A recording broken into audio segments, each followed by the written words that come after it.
नमस्कार दोस्तों। उड़ीसा के बालासोर में हुए ट्रेन हादसे के बारे में हर किसी को जानकारी है। हर किसी को पता है कि वहां पर कितने लोगों ने अपनी जान गंवाई और कितने लोग घायल हैं। हर किसी को यह आंकड़ा 288 बताया जा रहा है, लेकिन शायद एक बात जो आपको नहीं पता है वो ये है कि वहां पर 1000 से अधिक लोगों की मौत हुई है। और ये हम नहीं कह रहे हैं, बल्कि वहाँ के जो स्थानीय लोग हैं, जो मौके पर मौजूद चश्मदीद थे, उन्होंने ये बात बताई है। बालासोर हादसे को लेकर के कई तरीके के सवाल उठ रहे हैं, जिसमें से एक सवाल ये भी है कि इस मामले की जांच को सीबीआई के हाथों में क्यों सौंपा गया, जबकि आमतौर पर होता क्या है कि रेलवे से जुड़ा अगर कोई मामला है तो उसे कमिश्नर ऑफ रेलवे सेफ्टी यानी सीआरएस को दिया जाता है, लेकिन ये मामला सीबीआई को सौंपा गया। वही सीबीआई जिसको सुप्रीम कोर्ट ने पिंजरे में बंद तोता कहा था। और विपक्ष लगातार सीबीआई को लेकर के सरकार पर यह आरोप लगाता रहता है कि सरकार इसे अपने हिसाब से यूज करती है, यानी कि सीबीआई का दुरुपयोग किया जा रहा है। तो यहां पर एक ये भी सवाल है। इसके साथ ही साथ दोस्तों, जो आंकड़ा है वो सरकार क्यों छुपा रही है, क्या वजह है? क्या सरकार को अपनी किरकिरी होने से डर है, या फिर सरकार फेलियर का ठप्पा अपने सीने पे नहीं लगाना चाहती है? आखिर वो कौन सी वजह है? आप में से तमाम लोग ये भी कहेंगे कि नहीं, ये आंकड़ा सही है क्योंकि सरकार ने बताया है।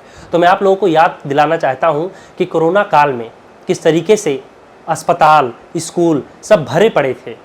अस्पताल में जगह ही नहीं थी, स्कूलों को अस्पतालों में तब्दील कर दिया गया था। इसके साथ ही साथ शमशान घाट पर लगातार कितने लोग पहुंच रहे थे, मृतक लोग, शवों का ढेर लग गया था। ऑक्सीजन की कमी से कितने सारे लोगों की जान गई, ये किसी से छिपा हुआ नहीं है। लेकिन सरकार ने इस पर क्या कहा कि ऑक्सीजन की कमी से किसी की मौत नहीं हुई है। हमारे पास कोई आंकड़ा ही नहीं है। ये कितना शर्मसार करने वाला बयान था अपने आप में।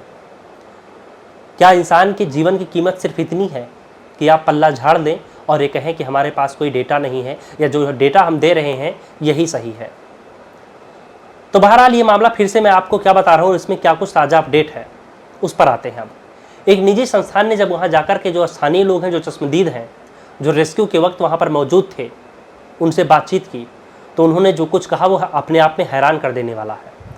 कोई भी ये मानने को तैयार ही नहीं है कि महज 288 लोगों की मौत हुई है। हर कोई ये आंकड़ा 1000 के आसपास बताता है और कहता है कि घायलों की तो पूछे ही मत। आगे की जो बोगियाँ थी और जो पीछे की बोगियाँ थी, उसमें ज़्यादातर लोग, एक आध दो लोगों को अगर छोड़ दिया जाए, महज कुछ लोगों को छोड़ दिया जाए, तो सभी घायल थे जिनकी जान बच गई। तो उन्होंने आगे क्या कुछ कहा, हम उनकी जो बातें हैं वो आपको पढ़ के बताते हैं और आपकी स्क्रीन पर दिखाई भी देगा। पहले चश्मदीद ने दावा किया कि 700 से अधिक लोगों की मौत हुई है। लगभग 1700 को उठाकर रेस्क्यू उसने खुद किया है। उसने कहा कि आगे के 3 और पीछे की जो 2 बोगियां हैं उसमें शवों का भंडार था जैसे मानो, और जो बच भी गए वो पूरी तरीके से घायल थे, बहुत बुरी तरह से वो कराह रहे थे पीड़ा से। वहीं दूसरा चश्मदीद जो 288 लोगों की मौत पर हैरान होते हुए ये कहता है कि 1000 से अधिक लोगों की जान गई है। अंदर की जो तस्वीरें थीं वो देखकर परेशान करने वाली थी। ना जाने क्यों सरकार ये आंकड़े छिपा रही है। एक और चश्मदीद का बयान आप देखिए। जब उससे 288 लोगों की मौत की बात बताई गई कि सरकार दावा कर रही कि 288 लोगों की जान गई है, तो उसने कहा हैरानी जताते हुए कि हम गरीब हैं, इनसे क्या लड़ेंगे, 1000 से ज़्यादा लोग मरे हैं, मैंने अपने हाथों से शवों को लोड किया है, हम भला झूठ क्यों बोलेंगे। एक और चश्मदीद का बयान आप देखिए। उसने कहा कि ट्रॉली ट्रैक्टर से हमने खुद शवों को रेस्क्यू किया है, हमने शवों को पहुंचाया है आगे तक। और उन्होंने एक स्कूल का नाम लेते हुए दावा किया कि वहां पर 300 से 400 लोग मृत पड़े थे जहां उनको पहुंचाया गया था। वो स्कूल है बहनागा हाई स्कूल। तो वैसे में एक बड़ा सवाल ये है दोस्तों कि आखिर वो कौन सी वजह है जिसके कारण सरकार ये आंकड़े छिपा रही है। क्या इंसान की जान की कीमत सिर्फ इतनी है कि आप पल्ला झाड़ लें, अपनी जिम्मेदारियों से आप मुक्त हो जाएं? बहरहाल इस वीडियो में दोस्तों इतना ही, और आप हमें ये ज़रूर बताइए कि आप क्या कुछ सोचते हैं। आपको क्या लगता है कि सरकार आंकड़े छिपा रही है या नहीं, और अगर छिपा रही है तो क्यों?